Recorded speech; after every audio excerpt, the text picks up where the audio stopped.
Today we talk about muzzle devices. I am Josh, I am Caroline. and you're listening to the Ready Room podcast. Or watching. Yes. Welcome back, guys. If you're watching on YouTube, first of all, if you're watching live on YouTube, thank you for not watching the Super Bowl and coming to see us. Mm-hmm. Very appreciative. Please like and subscribe. Drop a comment if you don't mind. If you're listening on the podcast websites such as Stitcher, Google, Amazon, Spotify, and I really need to jump on the whole Apple thing. Try ASAP. again. Yeah. We still appreciate you very much. Please leave a review if you get a chance to on one of those podcast websites.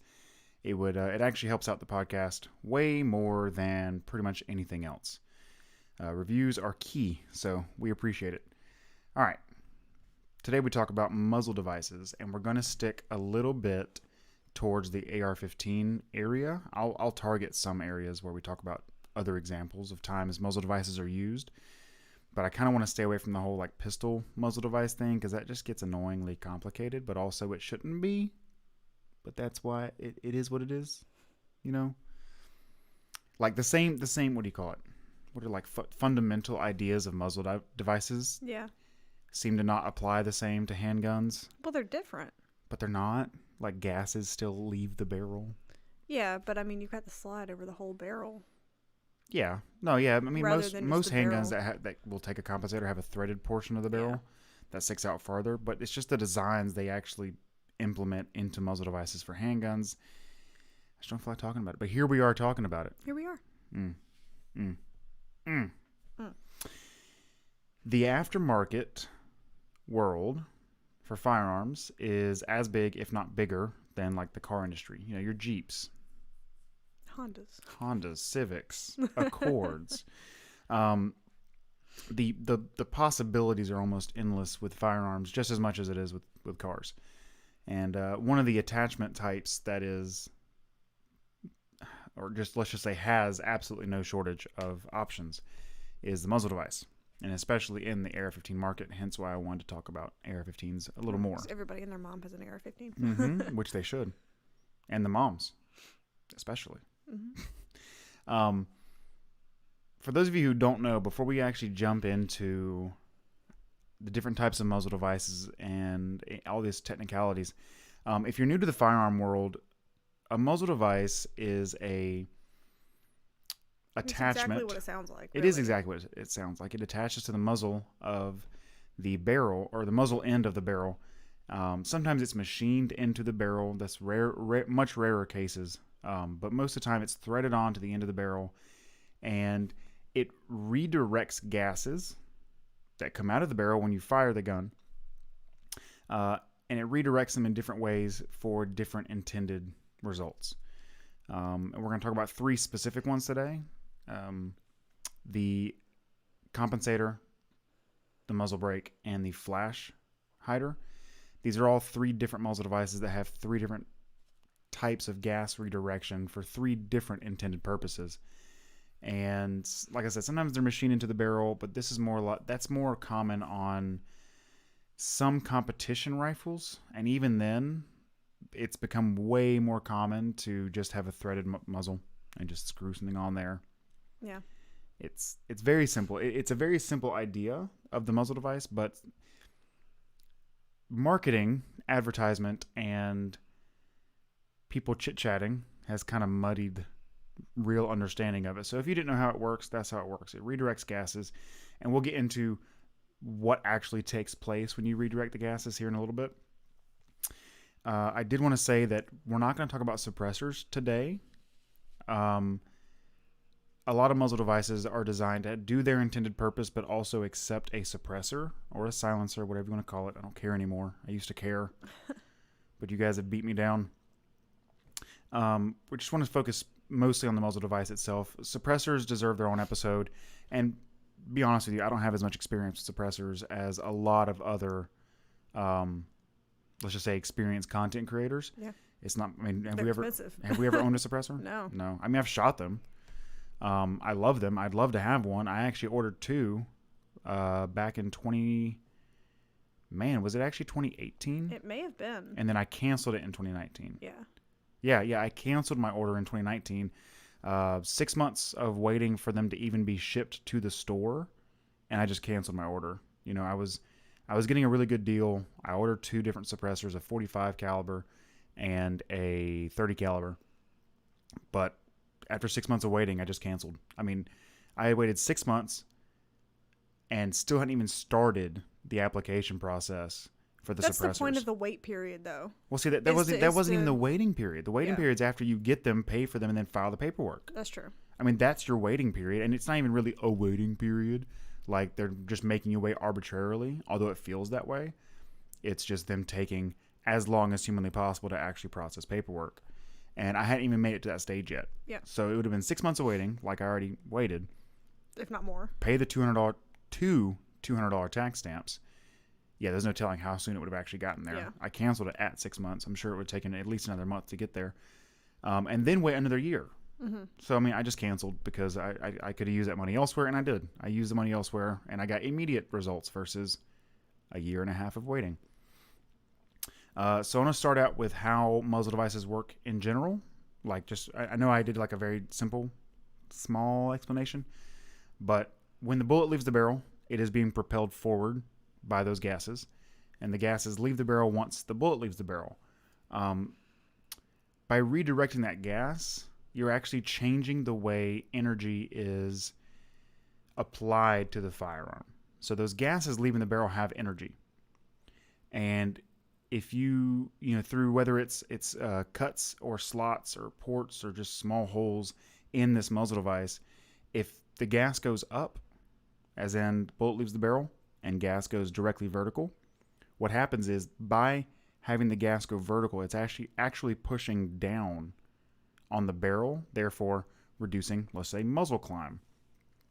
If there's a bunch of gas coming out the side, it kind of dissipates how much of that energy comes back to your shoulder.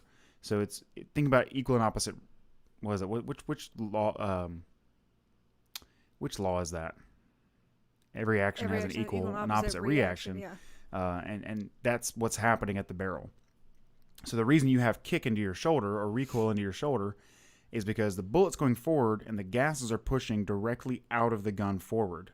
Not 100% of them, but the majority of them are going forward. So it's bringing it directly back. And it's pushing on you, right? So if you could actually eliminate all the gases, which is just not feasible in a firearm, but just hypothetically speaking, if the bullet just left, there'd be nothing to push back on you. It'd be a BB gun. It'd be a BB gun, yeah. Much more deadly BB gun. Cooler BB gun, that's for sure. Wonder if rail guns have a lot of recoil. It's just pushing. Well, it's still pushing it forward, so something's got to be going backwards. But it's using magnets to accelerate it forward. It's like a slug of metal that just gets accelerated at stupid fast rates. I don't know. Navy ships have them already. I've had them for a long time. Mm-hmm. For those of you who ever saw that Transformers movie back in the day, it was one of the Shia LaBeouf Transformers movies. But they had a railgun Navy ship fire on a pyramid and hit I don't know, some Decepticon. I don't remember that. I only remember that scene. I remember haven't nothing. watched those movies in forever, though. I remember nothing else from the movie. I just remember thinking that's super cool. I wish that was real. And someone's like, "Oh no, that's real. We already have those railguns on Navy ships, like for real." I was like, "The Navy just get cool again? Like y'all haven't been cool since World War II. I think you're getting cool again with railguns." Yeah, that what was that movie that came out? Was it Battleship? That was good. You just said that online, and now no one's gonna let you live that down. Ever. Was it Battleship? I thought Everyone it was hated good. I might be thinking about a different movie then. No, I know what you're thinking of. They fought an alien. They had the USS Missouri, the last battleship to be used. I might be thinking of a different movie. No, you're not. I know what you're thinking about. I thought it was good. Whatever. You know what? Everybody loved Avatar, and I hated that. So that's fair. Whatever. I'm gonna save myself and just say I thought it was an entertaining movie. I liked it. I stand by my statement. No, I actually liked it too. It was fun though. Like it was a fun movie. Like it was just like a thriller that you could just watch and have fun to, and very cinematic. Was it a Michael Bay movie? I feel like it was a Michael Bay movie. It may have been. I kind of want to look it up now. I know we're getting way off topic, guys, but I have to look this up now. Battleship. What year did that come out? I don't know. 2013? 2012. Ah. Wow. That was close. And I don't think it. Oh, Peter Berg. Okay, never mind. It feels like a Michael Bay movie. I just couldn't. Okay, back on topic. Yes. The first type of muzzle device we're going to talk about are compensators. So you'll hear this a lot, like a comp or a compensator. And these are muzzle devices that are specifically designed to reduce muzzle climb. So when you're shooting, the bullet goes up a little bit, right? Well, the faster you shoot, the harder it is to keep that barrel. The barrel goes up a little bit? What? You said bullet? What did I say? Bullet goes up a little bit? You said The barrel goes up a little bit. I have drank my stupid juice this morning. So the barrel goes up when you fire more often than not. Not every gun that's not true with every single gun, but 99% of them. So compensators want to reduce how much your muzzle climbs when you shoot, and especially in situations where, let's say you're in a competition and you have to do 2 shots per torso and you have 3 to shoot. That means, 1, 2, 1, 2, 1, 2. So the less muzzle climb you have, the faster you can get back on target and take that second shot and move on. So the way compensators try to get rid of muzzle climb is by redirecting gases mostly vertically. Now, that's not the case 100% of the time, because I have a compensator that works like an absolute champ that redirects gases in every direction but down. Yeah. It's kind of interesting. And it's just holes in every direction. But most of the times it's... That was nice, too. Yeah, it's very nice. It's most of the time the gases are all directed up. In some firearms, you can actually overcompensate by directing all the gases up. I have seen some muzzle devices that work too well, and in turn, when you fire, you can fire the gun with one hand. Like let's say you're firing an AR-15. You can hold the gun up to your shoulder with one hand, fire the gun, and it will actually drive the gun down versus up because so much gas is being pushed up. So there's a sweet spot. And there are a lot of muzzle devices labeled as compensators. And then you look at the design, and it's 2 massive holes or ports in the side of the muzzle device directing the gas to the left and the right. And then they have like 2 little holes on top. And they're like, oh, that's our compensator. I'm like, no, sir. That's a brake. And I actually thought Caroline's AR-15 muzzle device was labeled as a comp, but I was wrong. It's actually Surefire's. Can you repeat the whole thing? Oh, gosh. It's a long name if you include Surefire. Surefire. It's the Pro Comp, right? Pro Comp. Muzzle brake. Yeah. So the Pro Comp is like what line it's in, and then muzzle brake. But here's the thing. There's not a single compensator in the Pro Comp line. Why is it called the Pro Comp? I'm just assuming it's like professional competition or something like that, but it's muzzle brakes. And so I was wrong to think that it was actually labeled as a comp. But it says Pro Comp. Yeah. So you would think, I mean, once again, it's all dependent on you doing your research and everything, or just knowing how the muzzle devices work. I like it though. It's loud. If you look at it, you'll be like, yeah, that's a muzzle brake. Yeah. And no, it's stupid loud. I love it. So Caroline's AR-15 is a AR pistol, and it has I think a 10.5 inch barrel, maybe just 10 flat, with that muzzle device on there, and it's like a cannon. I love it. I wanted to get it's obnoxious. I love it so much. I wanted to get you another muzzle device we'll talk about later on this list. That's even louder, but it was just like twice the price, so there was no point. But I mean, it's extremely loud. It's more like psychological warfare than anything. Oh yeah, no, for sure. She could miss every shot. I don't think you're going to poke your head up. It's terrifying. But that's what happens when you shorten barrels, make them really short. They're already louder, and then you put a muzzle brake on there, and they're even louder. Like it knocked over a full water cup. Like a full water cup. Oh, yeah. It's fantastic. So here's the thing with compensators, guys. If you want less muzzle climb, you need to go with something that's a dedicated compensator. And what that means is you actually want it to be designed to direct gases to stabilize the barrel and prevent it from going up more than being designed to be a muzzle brake. And we're going to get to muzzle brakes here in a second. I don't want to just get mixed up. But just because you have 2 or 3 or 5 tiny little holes in the top of the muzzle device, if there are much bigger holes anywhere else in that device, the gas is going to go through the bigger holes. Gas is just like water. It will take the path of least resistance. So there's a really, really big hole here and then a tiny hole here. It's a lot easier. It's gonna go out the big holes. Yeah, it's a lot easier. Same thing with water. Water will actually just go out of both, though. I don't know if that works as well. More water will go out the bigger hole, I guess. Yeah. But either way, path of least resistance is how gases work. So I don't like these companies doing this really weird hybrid design and then calling it like a compensator. Yeah. But it's not. I mean, it might have some compensation, 1 to 5%, yeah. But 95% of it is this other thing. And that's where all the gases are going. Well, I mean, compensator sounds better. And if people, I'm sure a lot of people look for compensators, and if they're Googling compensator, they want their stuff to pop up. Yeah, I'm not saying...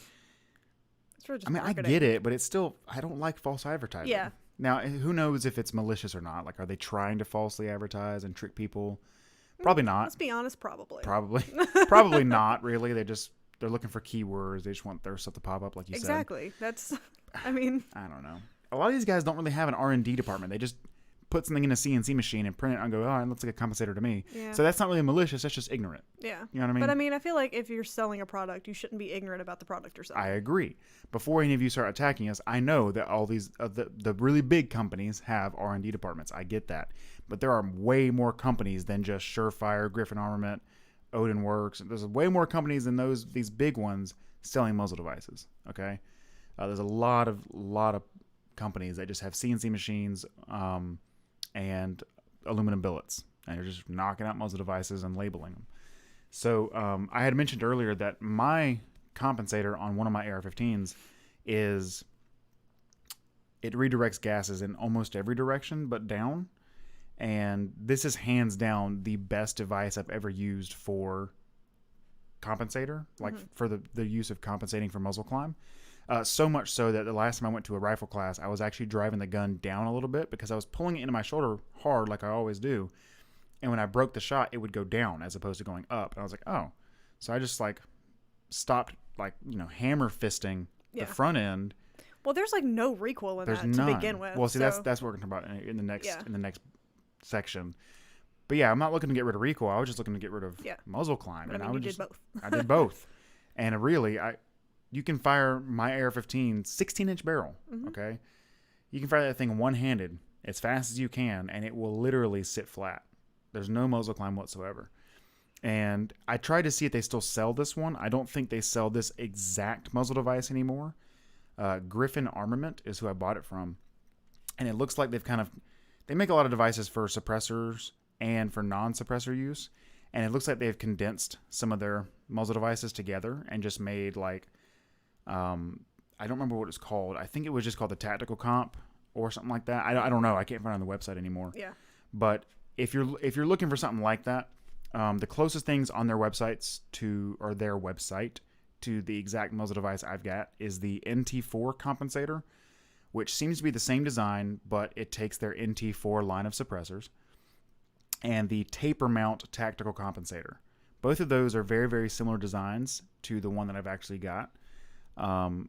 You're looking for tiny holes in almost 360 degrees all around the muzzle device, but in reality, none comes out of the bottom. It really, really stabilizes that barrel or your muzzle climb. It makes it a flat shooting AR-15 for sure. Yeah. The next section is muzzle brakes. That's what you have. Muzzle brakes, unlike compensators, are focused on reducing felt recoil to the shoulder. That's the whole purpose. Reduce the amount of recoil that goes into your shoulder. So that means redirecting gases in other directions so that they're not pushing or coming forward, pushing rearward. And it's reduce. What did I? Not eliminate.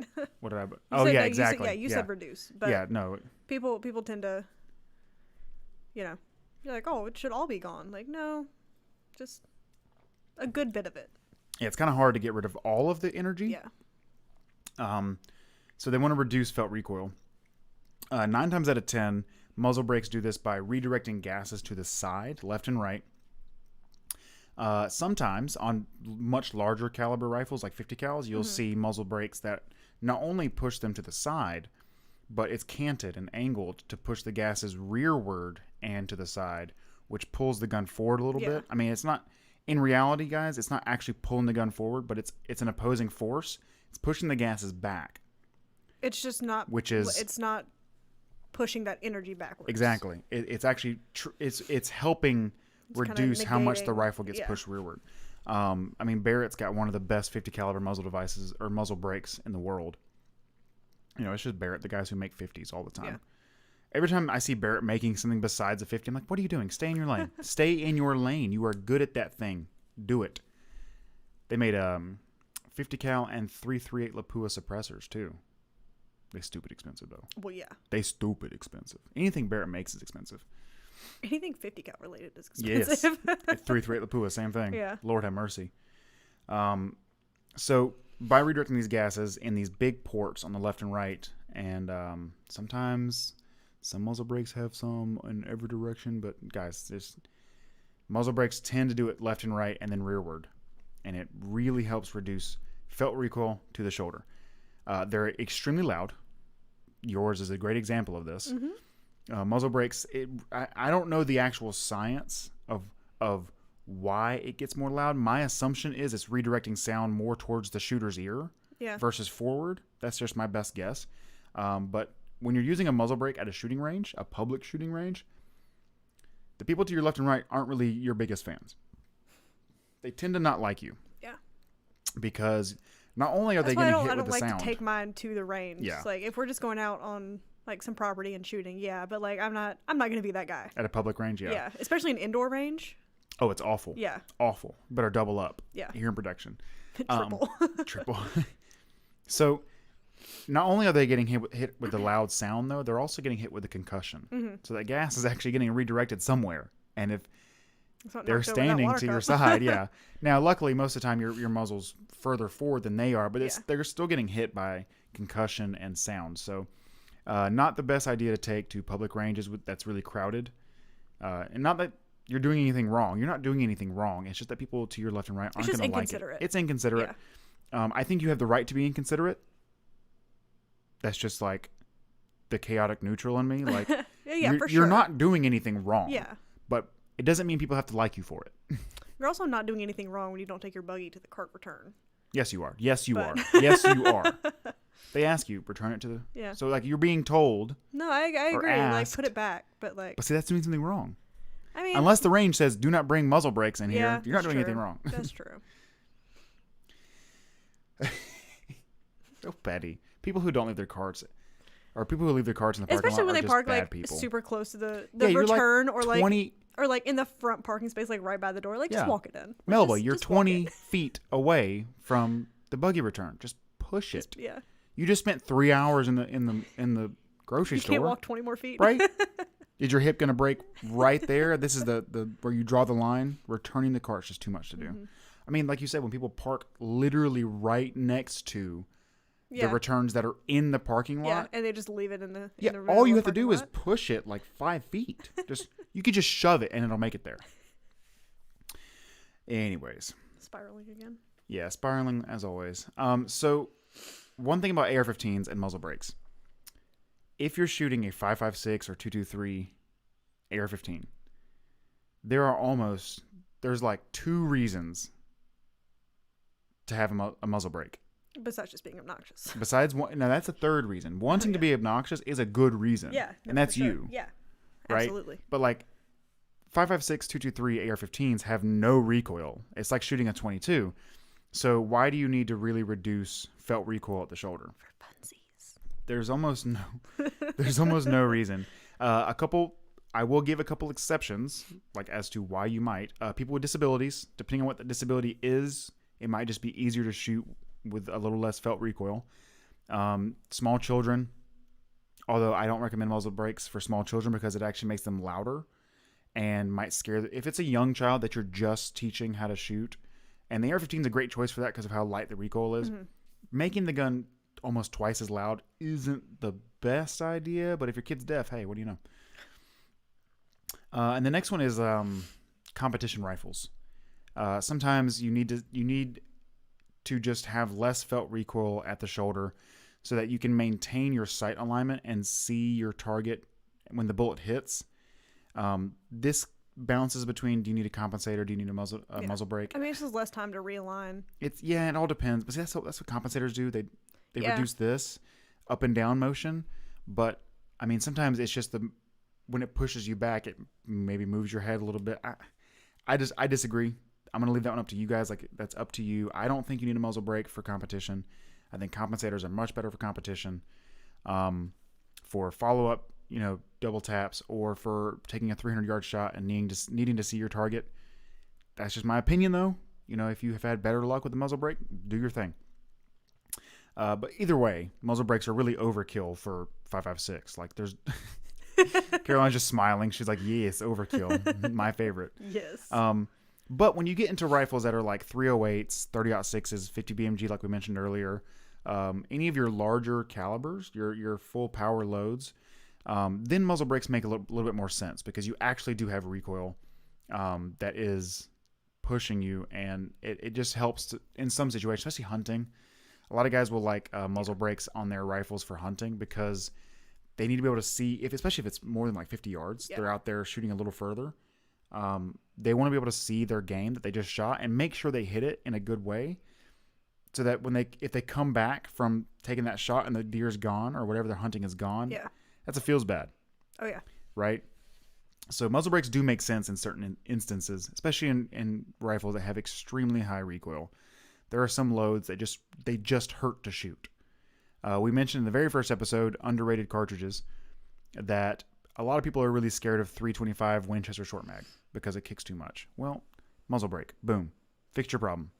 Get yourself an 8mm muzzle brake, and it's going to really reduce how much felt recoil you have. One side note I would like to say before we move on to the next section is that if you're laying prone when you fire a rifle with a muzzle brake, you are going to get dirt in your face and everywhere else. Just everywhere. It kicks up a lot. So what was question? It's not entirely related, but not really not related either. When you took me shooting for my birthday, and we shot the full auto stuff, the one with I think it was the one with the integrated suppressor. Yeah, it's the MP5 SD. Yeah, so that was the one that had all the gas come out like the side of it. Yes. Into my eyeballs. Yes. That nobody warned me about. Yes. Why? Why didn't we warn you? No. Why did the gases go in your face? I mean, you both said you forgot to warn me, but like, why did the gases go directly into my eyeballs? So the way we're getting into suppressor territory, but the way suppressors work is they're catching gas. Yeah. Right? And having less and less gas leave the barrel at a really extremely fast rate. And what that causes is back pressure. So as the bolt is cycling, firing full auto, so it's just coming out of the... It's coming out of the... Okay. It's coming out of the action. Yeah. As the bolt comes rearward, you're getting gas. Because that's the path of least resistance. We talked about that, right? Yeah. It's actually easier for it to go backwards towards your face than it is forward. Okay. That's what happens. Because, I mean, like, I shot a few rounds and just... Yeah. Couldn't see. Yeah. Same thing happens in AR-15s. Yeah, because I turned around and you both were like, oh no, we forgot to mention. I realized it as soon as you started firing. I was like, ruh-roh. I didn't tell her how suppressors work. AR-15s do the same thing. You'll see a lot more gases coming out of the ejection port, but also it actually comes through the charging handle area on the top. It'll come through those gaps because, once again, path of least resistance, and it's going to get in your face. Some suppressors are designed to reduce back pressure, but then they lose their suppression capabilities a little bit. OSS has really cool cans that, man, the way they trap the gases in this really complicated system inside the suppressor reduces back pressure, but we were firing subsonic 300 blackouts out of it, and it did not reduce the noise anywhere near what I thought it would. Yeah. But once again, this whole episode on its own being suppressors. But that's why you got gas in your face, because it redirected the gases. Yeah, no, it did for sure. Real wood. Yeah. I just had to like kind of reposition my face. Yeah. You just kind of, a lot of times you just got to tough it out. Like you're like, well, either I don't look at what I'm shooting at, or I just eat gas. Oh no, I just moved a little bit. Like it still got my eyes, but not as bad as like the way I normally hold a gun. The third category for suppressor, or you got me. I'm so sorry. You got me stuck. Third category of muzzle devices is the flash suppressor or flash hider. Suppressor's in the word. Yeah. So. I saw suppressor and I was like, suppressor. Flash hiders or flash suppressors have the job of exactly what it sounds like. Reduce the amount of visual flash seen when firing the weapon. So I had one of those on my airsoft gun. Oh, yeah. Because, there's so much flash with those. Yes. One thing you'll notice about muzzle brakes is they increase the amount of flash you get a lot of the times. Mine does. If anyone's ever fired a Mosin Nagant, very common Russian bolt-action milsurp rifle, it's a fireball spitter. Every time you pull the trigger, it's just like a 2-foot-long ball of flame coming out. So fun. And it's beautiful. Well, in some cases, you don't want that. So there are lots of muzzle devices on the market that are designed to reduce your flash signature. And a signature is just something, we use it in multiple ways, but a signature is just a way for someone to tell where you are or what you're doing or where X is coming from, right? And a lot of times that can be the flash. That can also be dust kicking up around the shooter. So basically, if you're trying to assassinate somebody. Nope. You got to stop talking nonsense. The NSA is like, yo, this is a gold mine, guys. Well, in the military, if you're you're hiding, we're going to take this from a different point of view. Let's say the military is trying to hunt down a sniper in the mountain, and they're trying to figure out where he's shooting at them from. Well, they're going to look for muzzle flash. They're going to look for disturbances in the dirt, the bushes, anywhere that the gases might push on things to tell them where they are. And that's a signature. So the most common one you'll actually see is the standard, we call it the birdcage flash hider, but it's the standard muzzle device that comes on standard AR-15s. And I'm specifying standard because you can buy AR-15s with nice muzzle devices on them, but the ones the military use in general, not your special forces guys, but the M4, it comes with an A2 birdcage flash hider. And this flash hider is actually a hybrid. It's actually meant to be a compensator and a flash hider, and it's a little okay at both. But there's no real way to get rid of 100% of the flash. Yeah. Like, it just can't happen, especially at night. I mean, you can use a flash hider, but at night, you're going to see the flash. Like, there is burning powder. That's how guns work. Like, it's combustion. Yeah. Yes, it is expanding gases that ignite, and you're gonna see flash. But the standard birdcage flash hider, it does an okay job. I think it's actually better at. I'm gonna say 50-50. After getting my hands on some really good compensators and some interesting flash hiders, I'm gonna say it's 50-50. A lot of flash hiders you'll see now, which is coming back. It's interesting. It's an old design, but it's coming back in force. Is the 3-prong flash hider. It's got 3 individual prongs that go forward. Sometimes they twist. Sometimes they're just straight out. Sometimes they twist and they have holes in them. That's how the one is on my airsoft gun from high school. Yeah. Yeah. Anyways, 3 prongs are really cool. I have one on the 6.5 Grendel just because it was available, and I didn't want to. I didn't need a flash hider. I just didn't need a muzzle brake, and I wanted something to cover up the threads. So I could have just put a thread protector on there, but I thought it looked cooler with the 3-pronged flash hider. And it does. Don't you dare shrug at me. I was just agreeing with you. Okay, making sure. Shrug of agreement. I'm making sure it wasn't a shrug of indifference. No, I'm so sorry. Poor Bartholomew. So stupid. A lot of flash hiders nowadays that you get are actually flash hiders meant to go with a suppressor, which is fine. It's doing one thing when it's not being suppressed. You put a suppressor on there, it doesn't really matter anymore. But flash hiders are simple, guys. It's very bare bones with that. It is what it sounds like. Some of them work, some of them don't. Do your research. My mic is slowly falling down, I think, because I'm having to hunch lower and lower. I need to sit up.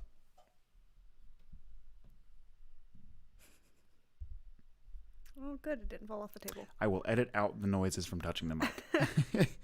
I had to sit up. I was like hunching more and more as the episode was going by, and I was like, why does it hurt so bad? Why am I dying? All right. So. Just getting shorter. Welcome to my world. I might be getting shorter. It's possible.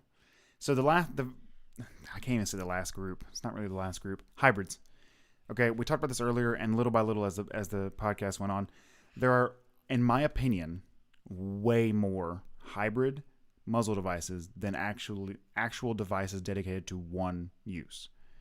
I think there are way more muzzle brake compensator hybrids or flash hider compensator hybrids or muzzle brake flash. I think there are way more hybrids than actual standalones. Mm-hmm.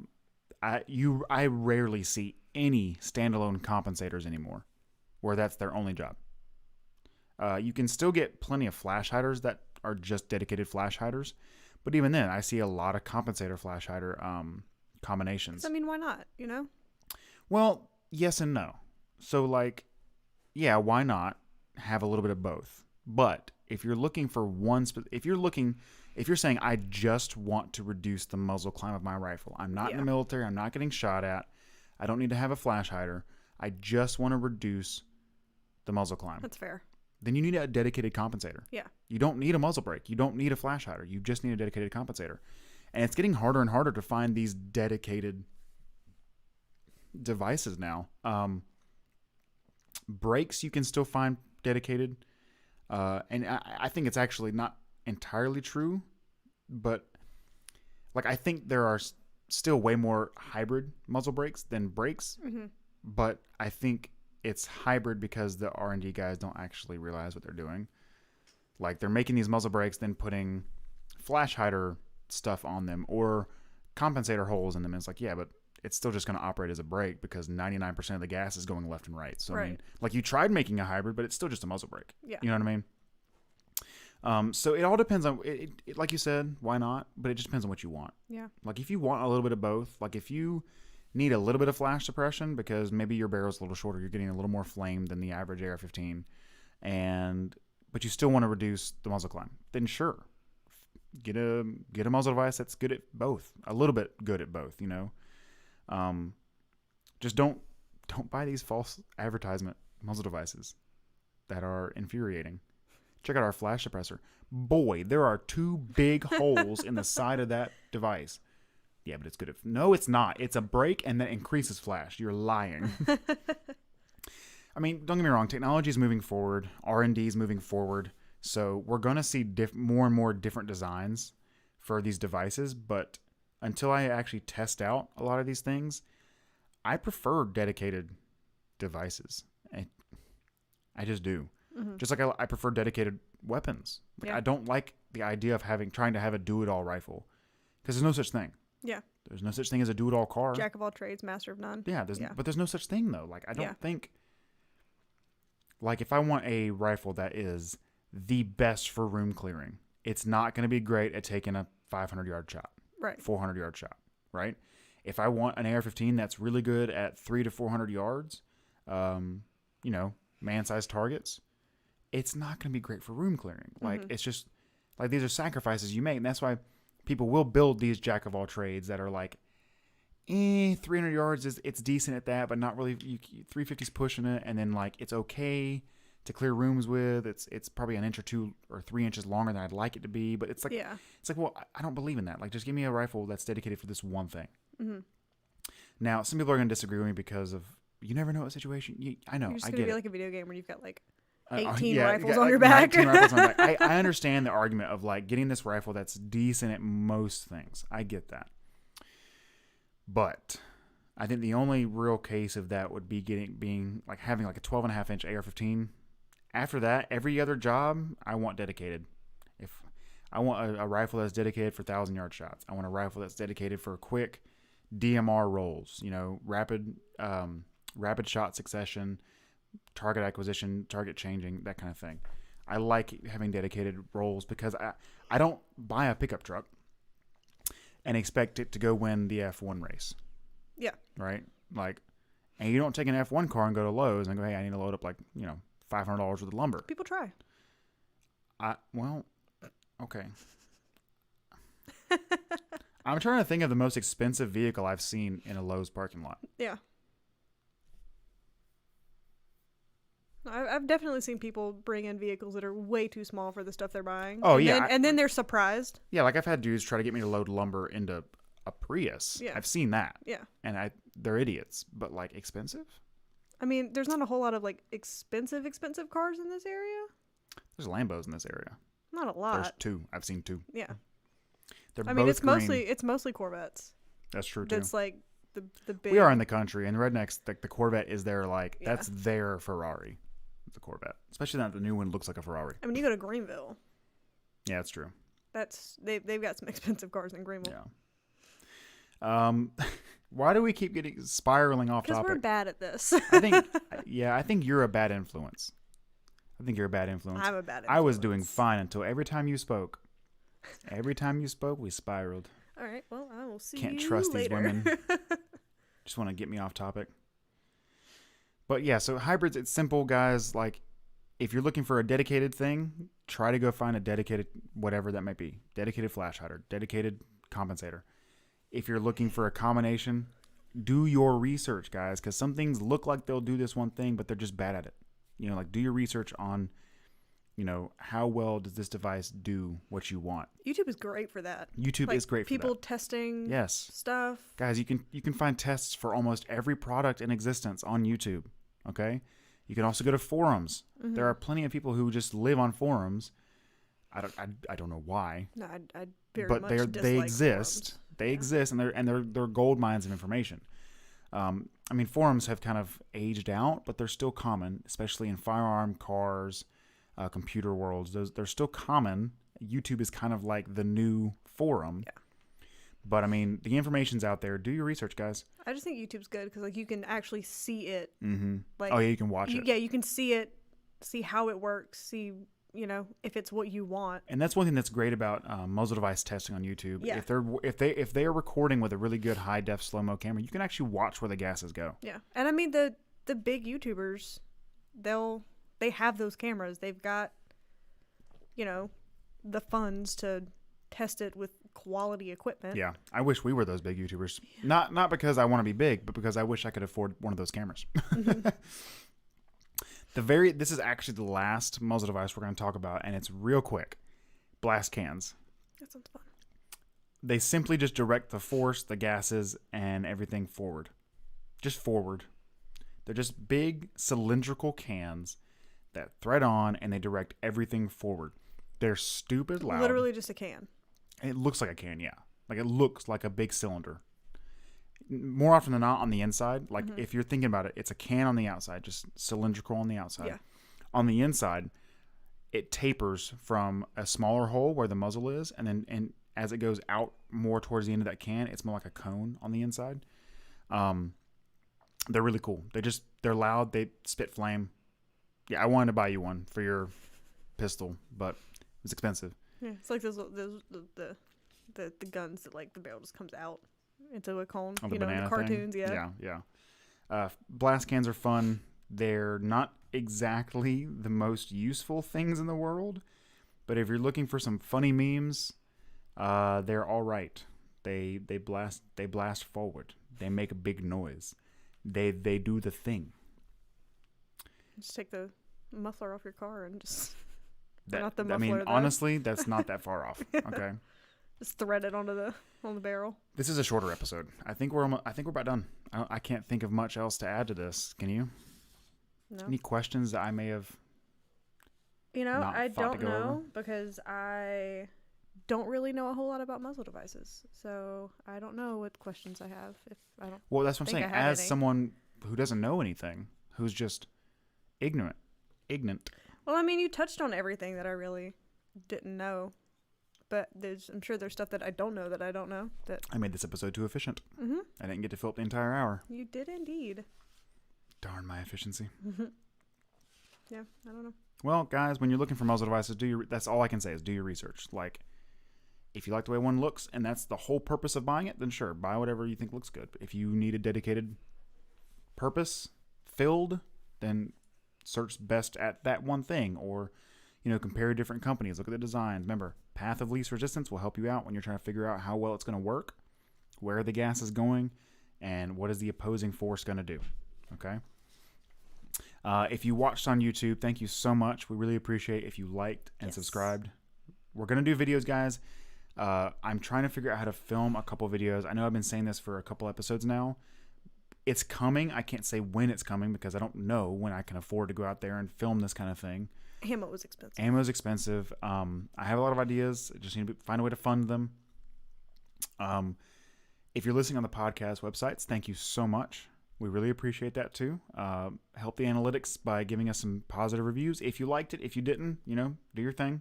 You're allowed to leave negative things too. It will hurt my feelings a little bit, but really, we appreciate the help and the viewership, guys. We'll just cry during the week when we're not recording. I cry. Honestly, when the camera's not on, I'm in a perpetual state of tears. Very true. It's just life. Very true. Find us on Instagram, TBR Gunworks. Ah, yes. Facebook, TBR Gunworks. The interwebs. TBRgunworks. TBRgunworks.com. Check out the our team page. It's hilarious. On the website. I find it very funny. The memes are fantastic. I think that's everything. I think so. Thank you guys so much for watching. I give up. That's like 3 weeks in a row I've messed that up. You didn't do it last week. Whatever. Thank you for watching / listening. Yes. Man. I need a speech therapy We need class. Another sign up here that says "Thank you for watching." I can just point to listening. it. Yeah. But if they're listening, it won't do anything. Oh yeah, that's true. I need a speech therapy class. Thank you for taking time out of your day to watch and or listen to our podcast, The Ready Room by TBR Gunworks. We can't wait to see you guys next time. Oh, real quick. I know this is going to be old news later down the road, but this is Super Bowl Sunday. This is the 7th. On the 13th. No, I'm sorry. The 14th, there will not be an episode. I will be on a trip to go learn some things from a really popular gunsmith in South Carolina. Hopefully I can have him on the podcast. He's one of the guests that I would love to have. I will post more news if it becomes relevant about that. If he agrees to do a podcast visit, that'd be great. If not, there'll be updates about the trip on social media. Yes, there will. If you want to see what happens with the trip, guys, follow on Instagram, TBR Gunworks. I'll be posting about this trip. Or Facebook. That's true. It posts to both. Gonna go learn some things from a much more experienced gunsmith than I. I'm gonna go out on a limb and call him about a master gunsmith. Nah, he probably won't like that. He's an extremely experienced gunsmith, guys. You've probably seen him on YouTube. Hopefully that'll go really well, and hopefully I can have him on the podcast. Otherwise, thank you guys so much. Have a great rest of your week. We'll see you the next time we're back. Take care.